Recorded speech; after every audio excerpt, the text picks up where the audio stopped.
What it do, people? What it do, man? It's your boy Cuddy J, man. I'm back like I left something, man. Y'all know what it is, man. It's the Cuddy Occasionally Kickback podcast show. It's also the Kickback Chit Chat with Cuddy J. Uh, I haven't been giving you guys that much content over the past month or so, pretty much over a month. Uh, been going through the changes in life. Y'all pretty much know what's up. Pretty much my core listeners, people who watch my show, people that have some type of insight with me, that watch my show, they know that I'm going through some changes and I'm trying to do a little upgrading for the show. But sometimes I still got to talk to you guys about a lot of things. And for a while, I was giving y'all a bunch of content, man. I was giving y'all probably about 3 or 4 shows every week. And sometimes I was real heavy on some situations where it got to a point where I had to slow down. It was right. It was perfect timing for me to slow down on my podcast in the Kickback Chit Chat show because it was getting real heavy and topics and situations was getting. I still got a bunch of topics that I need to discuss, but the way the wave was going. By the way, hit that subscribe button, hit that like button, comment. Hit the dislike button. I like all the smoke. Hit that subscribe button, hit that like button. Keep the algorithm going. And that's another reason why I kind of hate that I got away from you guys, because when you take some time away from YouTube, you can fall out of the algorithm real quickly. If your listeners or your watchers, they don't see you put a video up in probably a week or two, they stop watching you. They might unsubscribe. My subscriber was going heavy at the moment, and then I stopped doing videos. Like I said, it was a perfect time for me to stop because situation got grim. A lot of situations was going on, and I knew if I would have kept the podcast or the Kickback Chit Chat going, if I wouldn't have took a break, it would have got real heavy in the streets with a lot of people because people were talking to me, and I had a lot of conversations with people and people who I would have loved to be on the podcast, but certain people I said, you know what, if I put this if I'm gonna have them on the podcast, it's gonna have to be to bridge the gap or bring some understanding to whatever situation is going on in the matter of what they talking about. I didn't want to have a podcast not just a podcast. I didn't want to have a bunch of guests that come on and just go at each other, which I did say. If a guest come on the show and they go at somebody that I know or I'm familiar with, and they got access to me, they have the right to come on my show to defend the situation.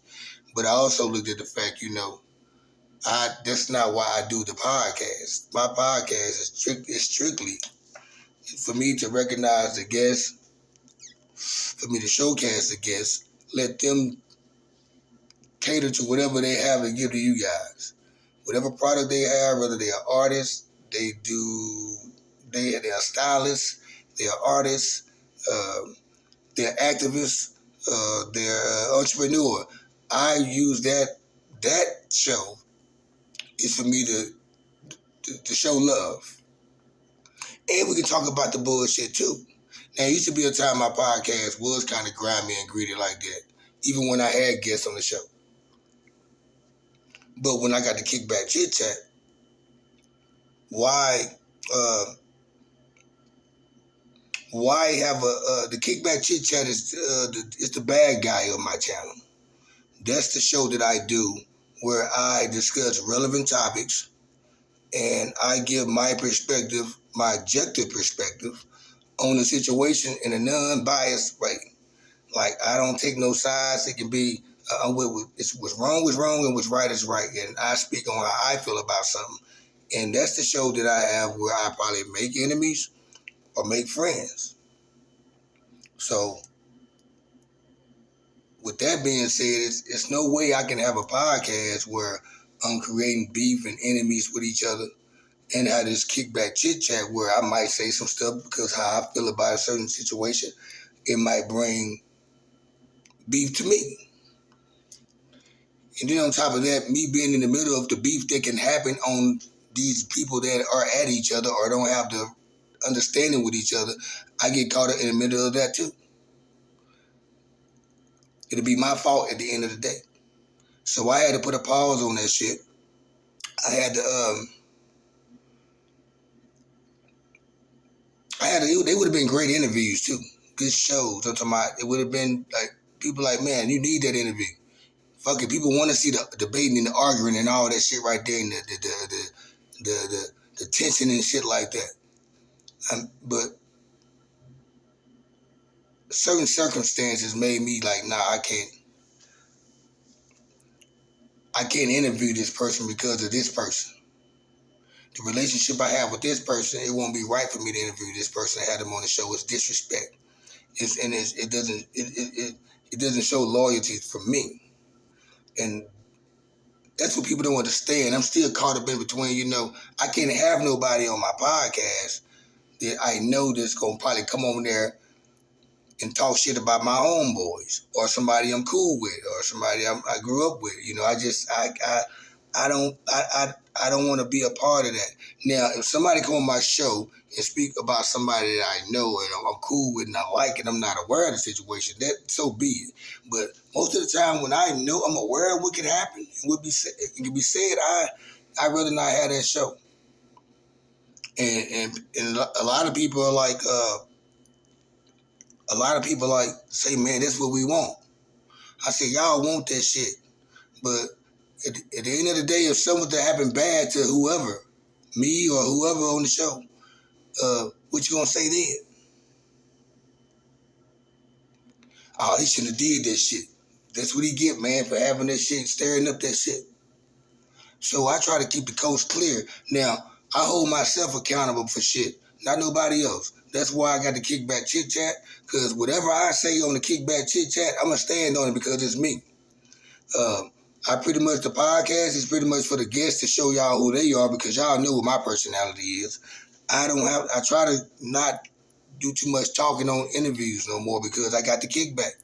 So that show right there itself, that's going to divide me with a lot of people who probably felt a certain way about me that they don't like me no more. Or it might be somebody who didn't like me and now they like me because they see my perspective on this certain situation. So it's like, that's where they come in at, man. So I'm about to start back loading up videos and giving y'all some shit because over the past month and a half, 2 months, I just been sitting back watching shit.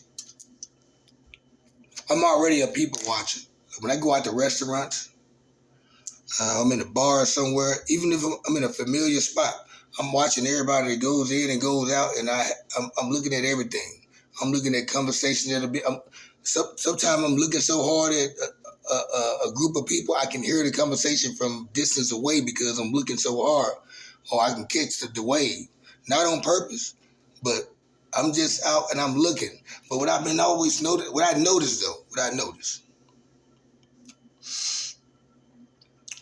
don't know if y'all know the last time I probably did a show, I told y'all with my local drinking spot, Sherlock's in Addison, had closed down.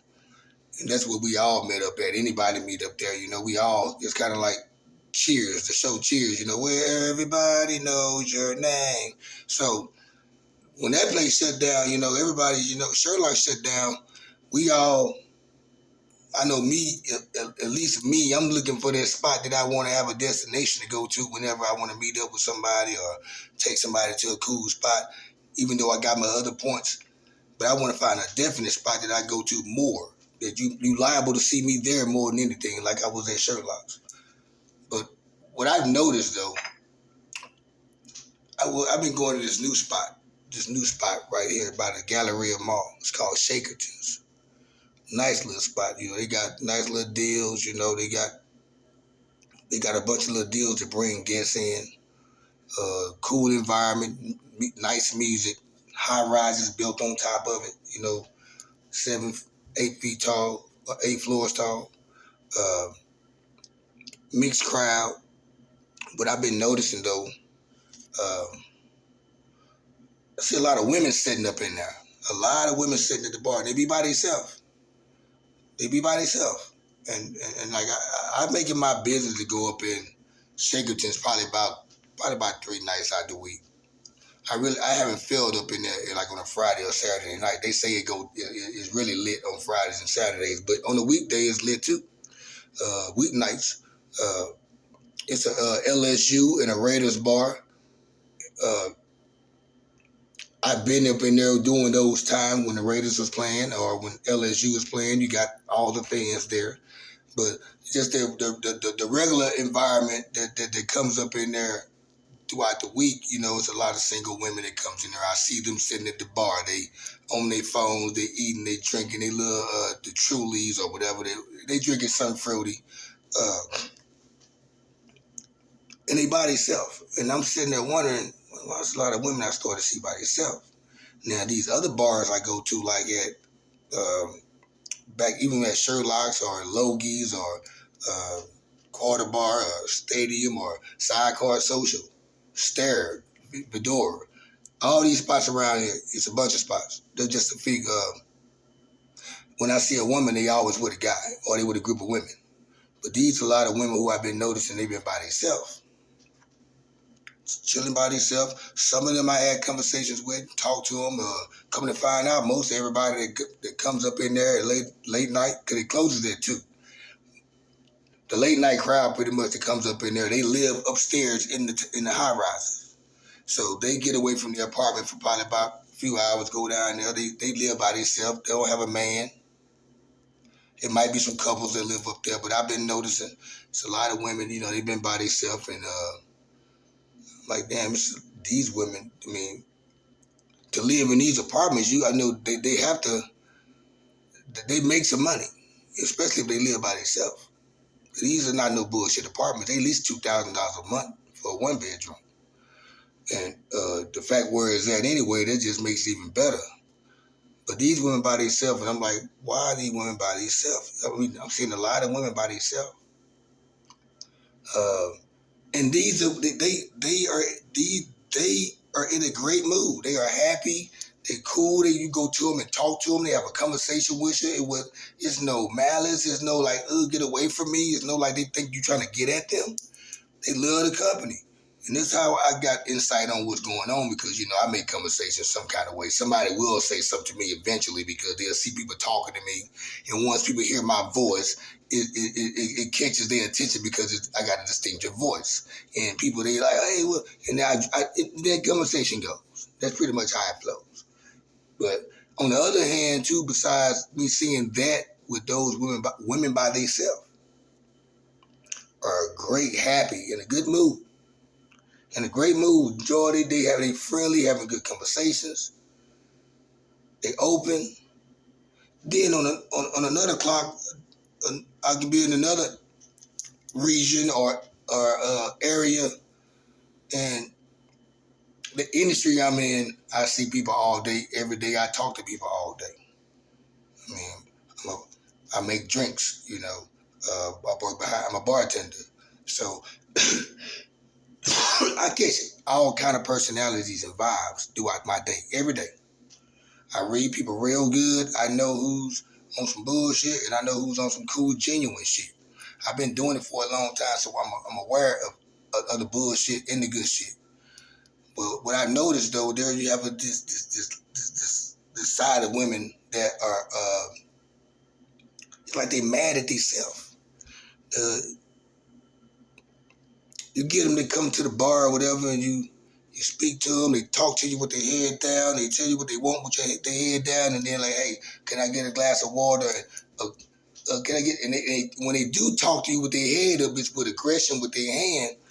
And I'm like, man, why are these women so upset with themselves? Who got them mad? And most of these women that are mad and upset with themselves, they have a man at home. It's not the single women that are upset these days. It's the women that are in relationships, and that's why I'm starting to say most of these women are in relationships. And I hate to throw the segment this way because this is not that type of show where I talk about relationships, but I'm just rapping with my core audience. I'm just talking to my people that know me and the people that watch, the 100 people that watch my show every time I throw a video up, I'm talking to you guys. I'm vibing with y'all right now.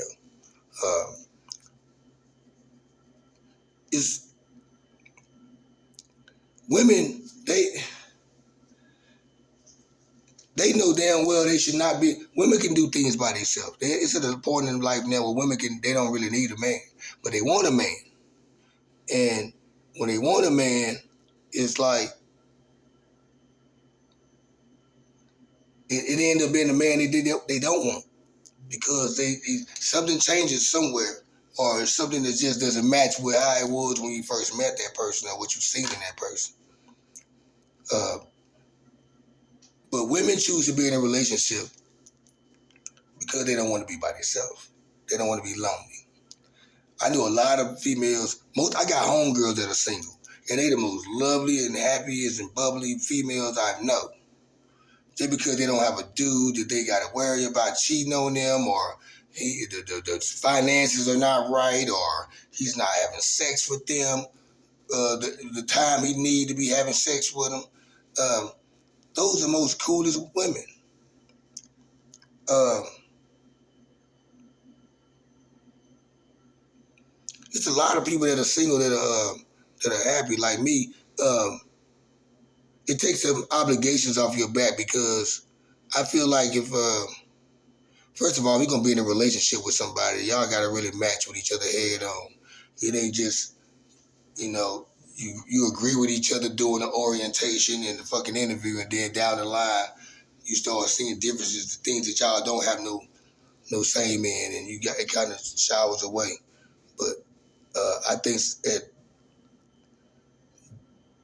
ain't nothing wrong with meeting a person and y'all gel and y'all connect and and y'all start talking and it gets to something new.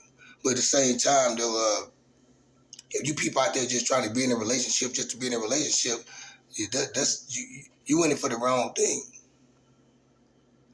I mean, if you want a relationship just because you want a man to have sex with you a lot or have some, just to have you that person you date that you give it to all the time. Don't, because it's to a point now people are afraid of relationships. People are afraid of relationships.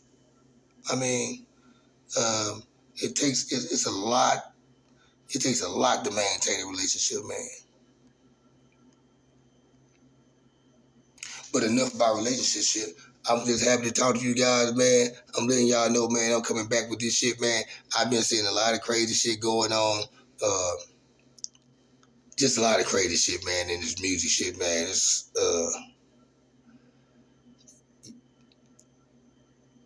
and that's and I can't let y'all go out with this. Yeah, I gotta go out. I can't up. See, this is another thing.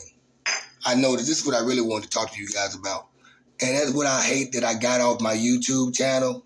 I hate the fact that I got off my YouTube channel because what it does, it makes me go on Facebook a lot and talk a lot and just and speak how I feel about things like I do when I'm on YouTube. But when people reading what you're saying, they can take it however they want to take it because they don't know the intentions behind what you're saying. They don't see the feelings, they don't know what type of attitude behind what you're typing, and they gonna read it how they want to. And people don't know your true intentions or who you are, or never been around you. They might think you being foul with them, and that's what I hate about me not doing my YouTube because I go on Facebook, the same shit I say on YouTube on a video. It's, I guess it's you can tell you can understand it better because it's verbally and you see what I'm going with it. But me when I'm typing, it's like you reacting, not even understand. You're not trying to understand where I'm getting the situation from when I'm typing. It's like no one ever says, "Hey man, so where you going with this?" Before I say something, where are you going with this? Because I'm not aware of what you're talking about or what you meaning. So before I say something, I reply, "Where are you going with this?" Before I say. So that's why I kind of hate the same shit I say on my YouTube channel. I say it on Facebook, and it takes a while for people to catch it. And that's when I realized I got to get back to my YouTube, man, because Facebook they taking what I'm saying is um, I'm firing shots. I could be saying some cool shit uplift praising some shit and they think I'm being sarcastic. So it's like, I got to get back on this YouTube, man. I want to talk to you guys, man, a little bit tonight, man. I know I ain't been on here, man, but I got to keep this channel active and relevant some kind of way, man. You know it's your boy, Cuddy J. I'll be back with y'all soon. I'm out like a fat kid in dodgeball. You hear me? Pop.